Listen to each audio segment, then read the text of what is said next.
Welcome to Sabby Sab's podcast. I'm your host, Sabrina Salvati. My special guest today is Brian Berletic. You have seen him here before. Brian is based in Eurasia. He is here to discuss what is happening in Nepal. So Brian, thank you so much for joining me. Thank you so much for having me back.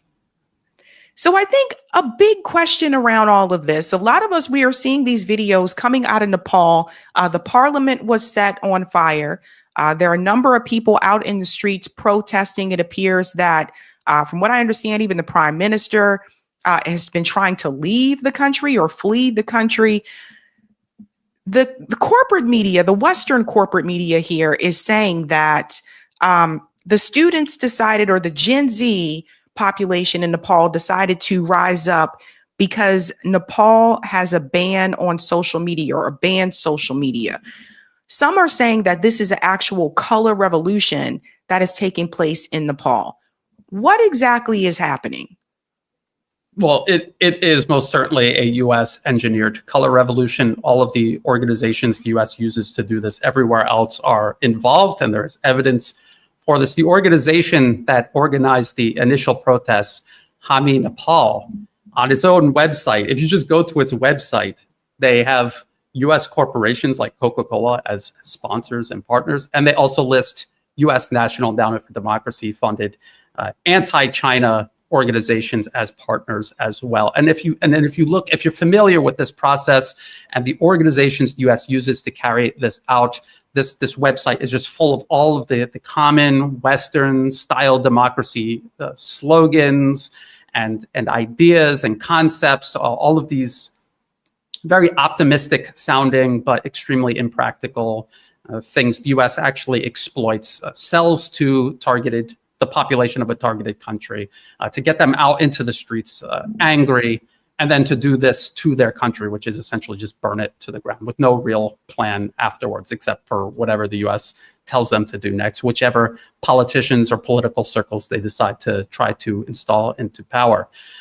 All of the other telltale signs are the fake human rights organizations, Human Rights Watch, Amnesty International. These are, again, funded by Western governments and Western corporate-funded foundations.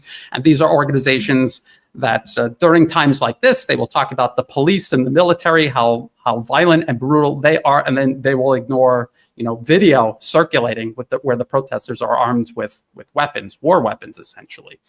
And so this is the lopsided, very dishonest, very deceptive coverage and human rights advocacy and democracy promotion that we have seen in so many places. And what people have to understand, no matter how bad a targeted government is, a government does not have to be good for the U.S. to want to overthrow it. A government might even have cooperated with the U.S. in the past. It could even have been installed into power by the U.S. itself in a previous color revolution. But if they are being disobedient about something important the U.S. needs to move forward in that country now, they will use these tactics to remove them and replace them with someone far worse. However bad the government in Nepal might have been, the people they will replace them with will be even worse, and they will say yes to the one thing this government, no matter how bad it was, said no to. So this is the overview for what is happening in Nepal. Yeah, I think a lot of people are getting this wrong because of what Western media is saying. You mentioned Amnesty International. I think it's important for people to note that while they may get some things right, that doesn't mean they get everything right? So I think it's important that you mentioned that is a Western puppet, so to speak. What exactly does a color revolution mean for those who may not be aware? Well, this is the process in which the U.S., which already spends millions of dollars in countries all around the world to build up opposition groups inside countries. Opposition groups, media platforms, human rights organizations, legal organizations that provide U.S.-funded free legal aid to all the agitators the U.S. encourages to go into the streets, breaking the law, challenging the government, committing sedition. They build up what is essentially a parallel system inside a targeted country that already has a government and institutions. They are building up parallel institutions. And once it reaches critical mass, they will trigger a color revolution to either destabilize or topple the targeted government. And then they try to install this parallel system on top of the indigenous institutions, political parties, governments, and anything else that it had existed prior to that. This is what they have done to Ukraine. So they took a nation in Eastern Europe that was enjoying the best of both worlds. It was cooperating with Europe. It was cooperating with Russia. The population had, at least in the East, strong, affinity for Russia. There was relative stability. It wasn't great, but we see what the result of the U.S. engineered color revolution in 2014 was. Not only did they remove the government, but they took control over the information space. They purged all opposition political parties to their client regime installed into Kiev. And then they have transformed over the last several years the Ukrainian population into extremists, extremely rabidly anti-Russian. There are literal Nazis running around inside Ukraine that have entire units inside the Ukrainian armed forces. So this is what they do. They don't just install this on top of whatever was there before in the government. They also erase its culture, its politics, everything that made it that country. They erase it. They're installing something on top of it and erasing everything in the process. And it's very hard to stop, and it's even harder to reverse once it's successful. They create these organizations in other countries to create unrest in those countries, to cause chaos where there may not have been before. Absolutely. And the number one priority is to find socioeconomic, ethnic, religious fault lines inside a targeted country. Maybe they already exist. Maybe they don't exist at all. The US will manufacture them, and then they start trying to widen them. And the goal is always to pit one group against the other. And often when you see these color revolutions, they're waving some artificial flag that was created by the CIA, by the NED. They're using different kinds of marketing gimmicks kind of brand the color revolution. It's often never the actual colors or flag of the country that's being dismembered. And the whole purpose of this, again, is to create two separate groups inside of a country, pit them up against each other, and destroy everything. This is what empire has done all throughout human history: divide and conquer. This is just the modern iteration of this. Why would what interest would the U.S. government have in Nepal? Does it has anything to do with its physical location?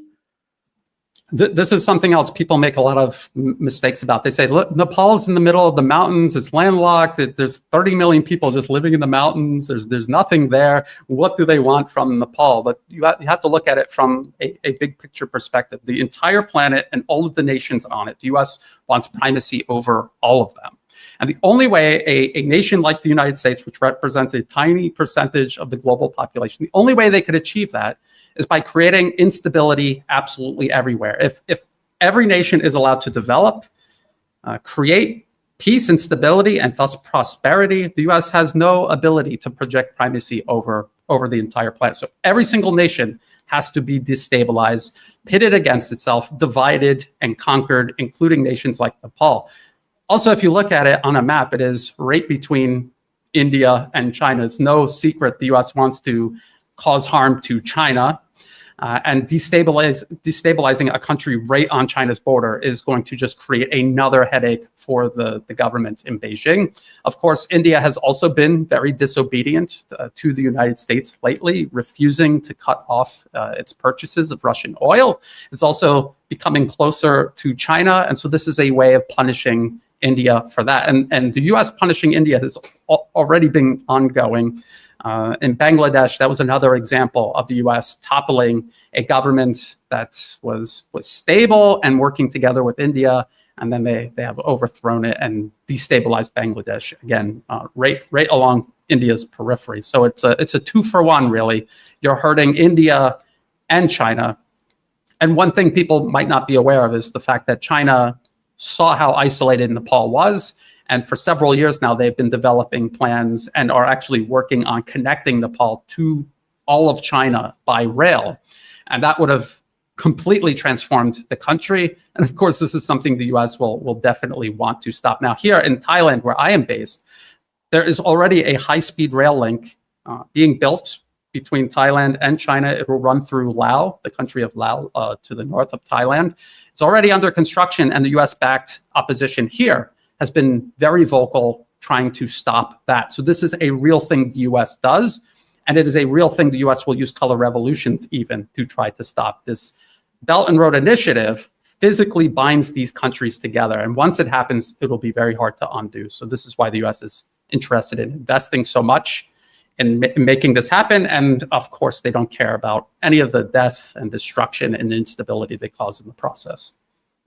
This is why it's important, I think, for people to look at the bigger picture, especially when we're talking about a lot of, geopolitics. It's really interesting. The U.S. government, instead of focusing on how they can improve infrastructure and the economy here in the United States, they choose to spend their time trying to destroy other countries that have found a way to improve their infrastructure and their economy for their people. I think that's one of the reasons why the U.S. government heavily targets China the way that they do. And I just look at it like this is if we're talking about competition, instead of trying to topple China, why don't you try to actually be a competitor? And I don't know, like try to improve the infrastructure here, like try to improve the economy here, make life better for people in the United States instead of going after all these other countries. That's just kind of the way that I see it. Well, why not even cooperate with China? I mean, there is no compelling reason for the U.S. not just compete constructively with China, but to also cooperate with China. What reason? And the reason is very simple. Again, the U.S. and this is stated U.S. policy. It's in all of the corporate funded think tank papers. And it's also in government papers describing their official position. The U.S. is the sole global superpower. It exercises global leadership, which is a euphemism for primacy, and it wants to maintain that. And it sees China as undermining that primacy. It insists on forcing itself on the rest of the world rather than working together with it and respecting the national sovereignty of all other nations, the way it demands other nations to respect American sovereignty within its own borders. And so that is the reason they cannot cooperate with China. There is no threat from China. It does not seek to subvert the United States. It has openly and repeatedly tried to work with the US. Even now, despite everything the US has done to China, it still continues to try to cooperate with the United States rather than devolve into the zero-sum, winner-takes-all clash the United States is trying to engineer. Yeah, and something else that was pretty interesting that I saw, speaking of the United States and Nepal, I don't know if a lot of people have seen this, but this picture is recirculating again. Victoria Nuland. So she's one. Here's a picture of her here. It says U.S. Under Secretary Victoria Nuland on state visit to Nepal. She visited Nepal in 2023. And what we have kind of learned is that wherever this woman goes, just watch out, right? Like she's not there for good reasons. But it makes me wonder, what was that conversation that she had in 2023? But as you can see, again, this is the U.S. Kind of pushing their way in or onto another country instead of letting people just do their own thing in these countries. But yeah, 2023, Victoria Nuland was there.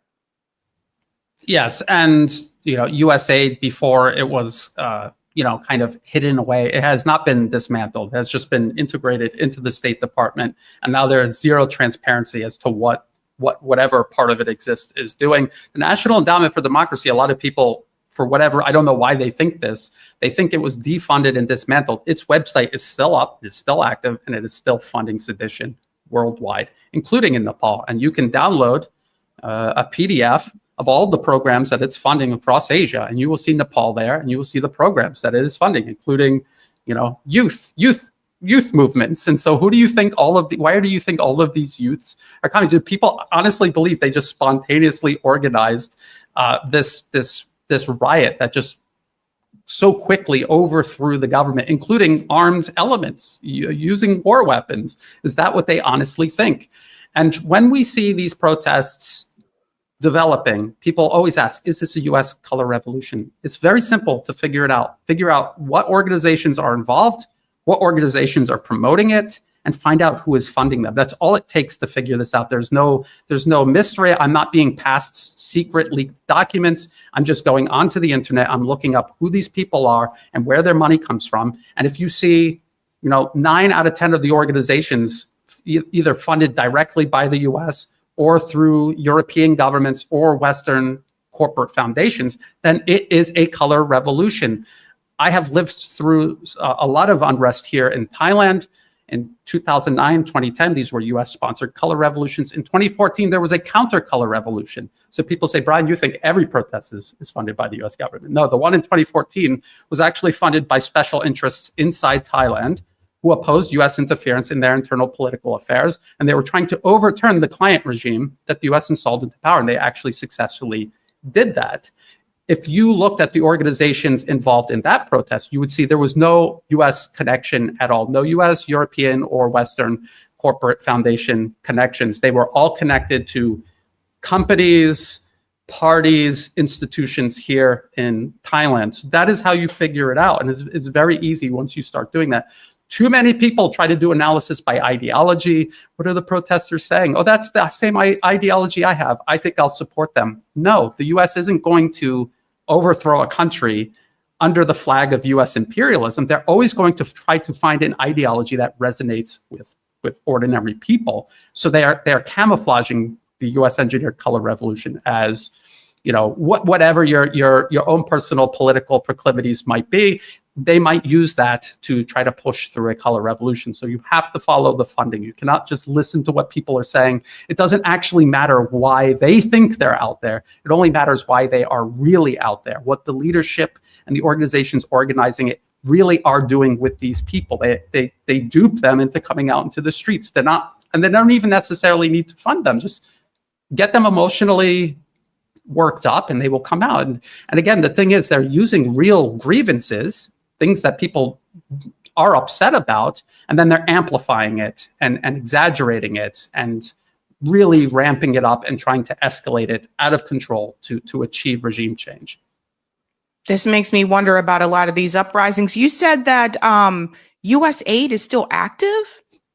Yes, if people look, it is admitted across the Western media that it was folded into the State Department. So it no longer exists as US aid, but the programs that it was funding around the world, those have been folded into the State Department and they all continue.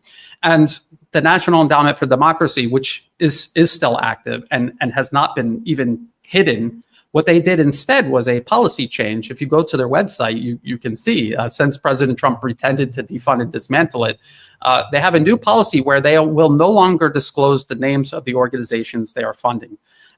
Before that, it was kind of hit or miss. Maybe 50% of the organizations they were funding, they would actually list the name, which made it easy for people like me trying to expose US-sponsored color revolutions around the world. Well, they realized that too. And they realized people were starting to wake up to it. So they have this new policy and they say, well, we have to protect the identity of these organizations because if people know the US government is funding them to promote democracy, they'll get clamped down on and they'll be repressed. Well, they're committing sedition and treason. So yes, they will be targeted, but not because they're promoting democracy, because they are foreign agents funded to divide and destroy their own country. So that is on their website. People should go check that. Although they should go and check and see that the website is still actually up and active, and then reassess what they think they thought the Trump administration was doing with US foreign policy.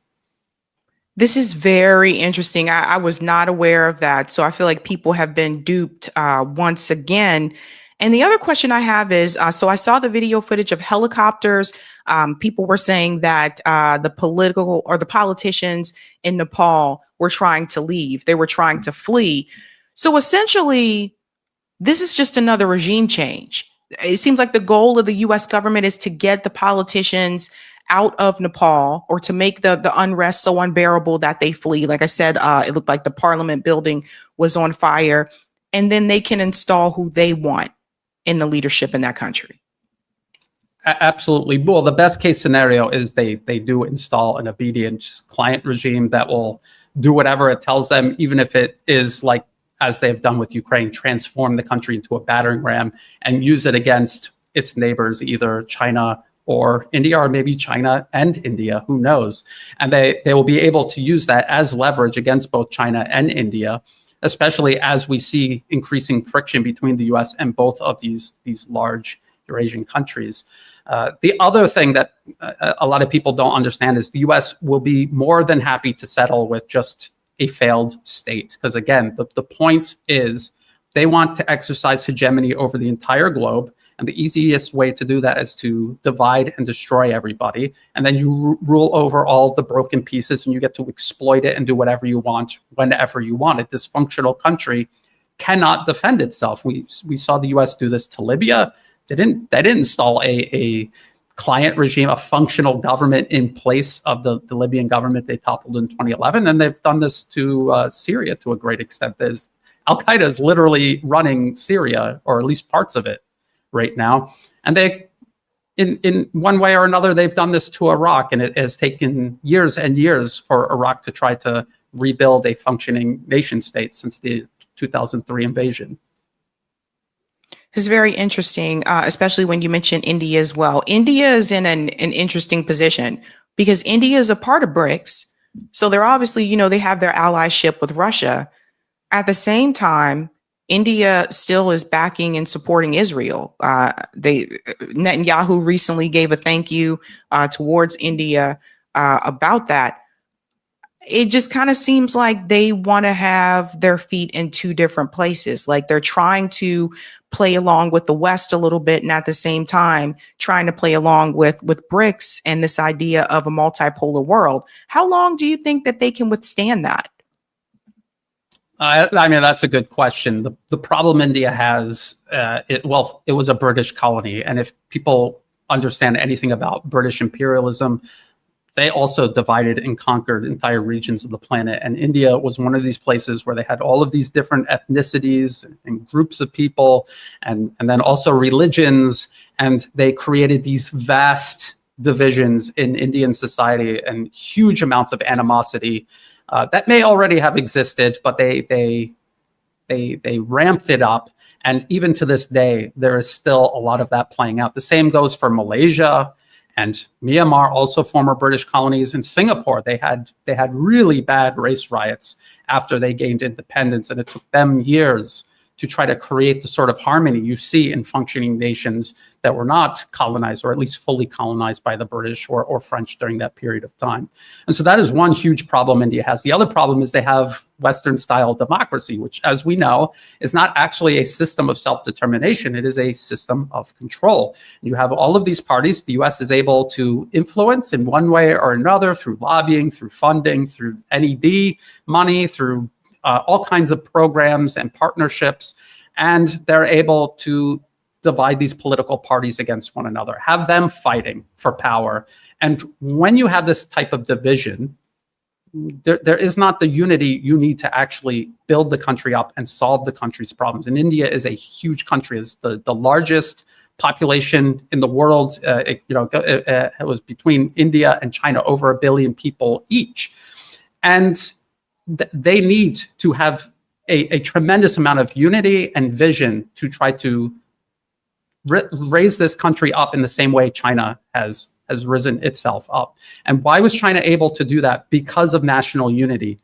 Between all of the ethnic groups and religions that make up China, people just imagine everyone in China is the same. No, there are a huge number of ethnicities and religions in China, and their top priority is harmony. And they don't have Western-style democracy where these politicians are fighting over national power and trying to gain votes from people around. They're able to have one central government that has one vision, and they're able to pursue that and implement it. And we can see the result. And you look at India and China, two countries of a very similar sized population, a similar amount of resources and potential, but it was China that was able to reach that full potential before India. And I believe that India can eventually, but they're going to have to throw off all of the baggage that Western imperialism placed on it, including after their independence and this Western-style democracy that has created so much dysfunction ever since.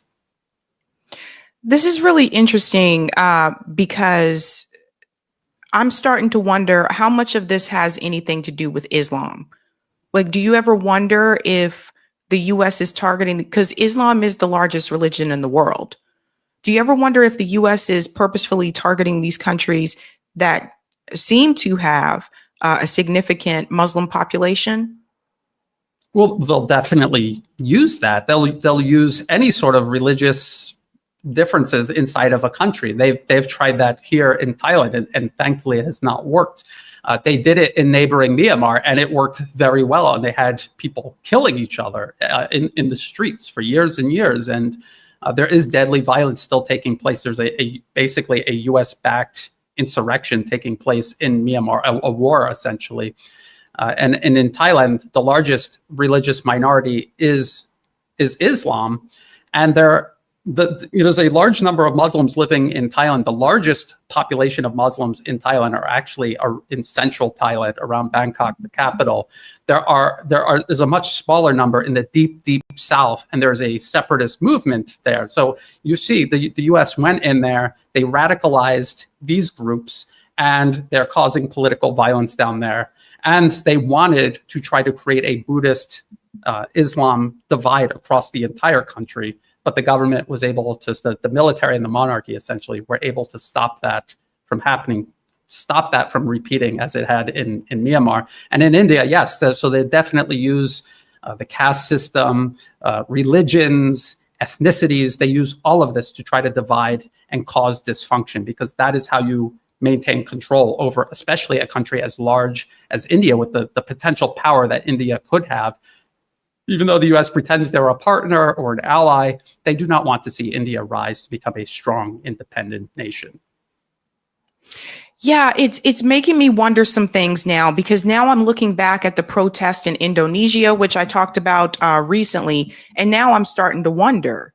Like at first when I was reading about it and watching the videos, it was just described as a class war. And I was like, well, that's something we all can kind of learn, from like here in the West. And now I'm starting to wonder, how do we know, whether or not that wasn't something that was, that unrest wasn't created.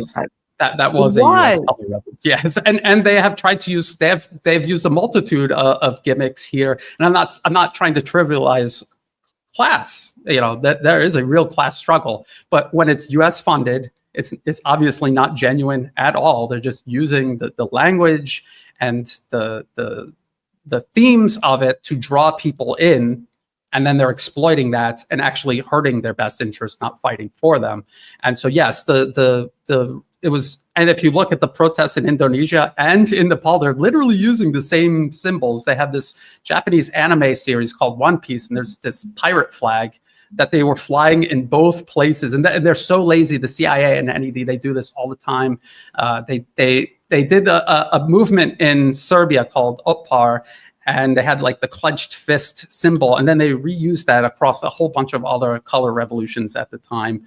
And they tried to lump them all together, I guess, to save money on printing. So I don't know. I honestly, I don't know. But they were using literally the same signs. And again, if you follow the money, the media organizations marshaling people and getting them out into the streets are all funded by the National Endowment for Democracy. And I knew this because there was actually an article in a Western-funded publication where they interviewed these fake NGOs and media organizations, and they were complaining because there was a suspension of NED funding at the beginning of the Trump administration, and they were complaining about, if we don't get this U.S. money, we can't function. And now these are the ones involved in promoting the protests in Indonesia. And if you just think about it, Indonesia just joined BRICS, and the president was supposed to be in China for the SCO meeting. And so they just tried to burn the whole country down. You're not allowed to join BRICS, and you're not allowed to go work together with China. We're trying to get your country and use it as a battering ram against China. You're not supposed to work with them.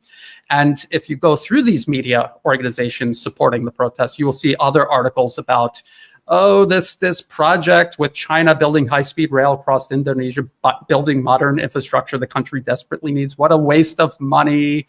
And then, of course, they could use class as a way of making ordinary people angry at the government. Look at all this money they're spending. They could be giving it to us, when in reality, infrastructure is a way of giving it to the public and creating prosperity for everybody. Definitely something that I need to pay closer attention to. They got me on that one. They got me on the Indonesia one. And all these things happening at the same time is something else I've noticed as well, right? Like, and then they're trying to start a war with Venezuela. Like, it's ridiculous. I don't think I've ever seen it this crazy, where there's all these different, like, intelligence has its hands in so many different places at once at the same time. Meanwhile, the United States is crumbling. It's a crumbling, dying empire. It's crazy.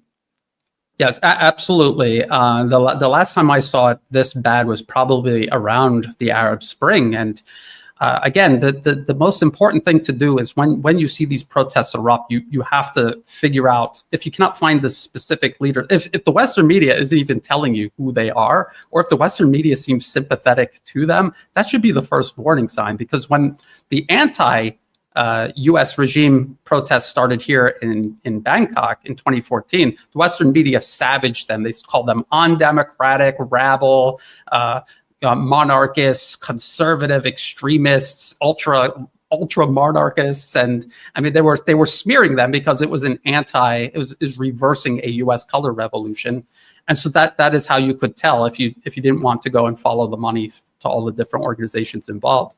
So that's the first warning sign. And then look at what Human Rights Watch, Amnesty International, look at what they're saying and how they're covering it. And then if you can see the names of organizations mentioned in like a BBC article, just do a really quick search, whatever the name of the organization is, and then NED.org or National Endowment for Democracy, Open Society. You put these keywords in and see what pops up. And if you see it constantly returning NED, Open Society, European Commission, Australia aid, UK aid, then it's a color revolution.